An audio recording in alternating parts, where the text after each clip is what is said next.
Israel's defense minister told ground troops to be ready to enter the Gaza Strip but did not say when the invasion would begin.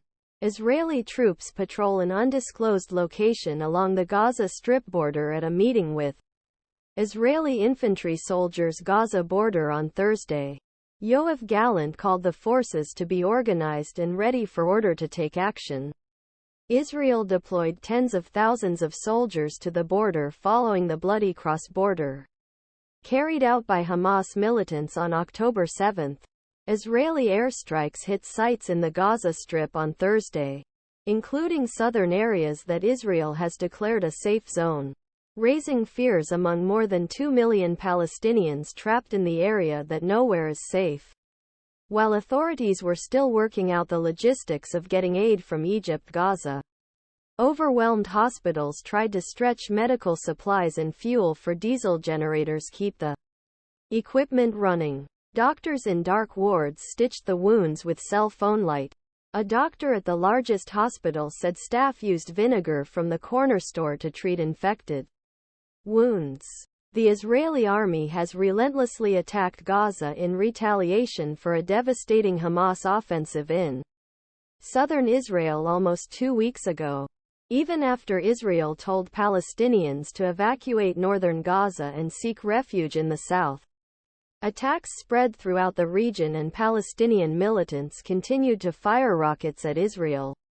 Israel's decision to allow food, water and medicine into Egypt provided first possibility of an opening in the closure of region. Most of Gaza's 2.3 million residents only eat one meal a day and drink dirty water. Israel has not listed the fuel as an allowed item, but a senior Egyptian security official said Egypt was negotiating for fuel to enter hospitals. Doctor from Nasser Hospital in the southern town of Khan Yunis, Mohammed Kandil said conditions at Gaza's second-largest hospital have worsened as the Egypt-Gaza border crossing in Rafah is still closed. To save energy for intensive care and other vital functions, electricity was cut off in most departments and staff were using mobile phones for lighting. At least 80 injured civilians and 12 dead flocked to the hospital on Thursday morning after witnesses said a gunshot wound hit a residential building in Khan Yunis. Kandil said doctors had no choice but to leave the 2 people to die because there were no ventilators left. If this continues, we can't save any lives.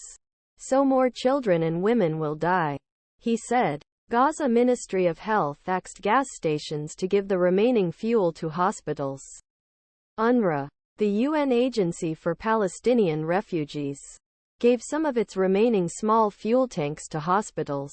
According to spokeswoman Juliet Touma, hospital director Mohammed Abu Selmiya told the Associated Press that agency's donation to Shifa Hospital in Gaza City, the largest hospital in region, will allow us to stay afloat for a few more hours. About 12,500 people were injured and another 1,300 were believed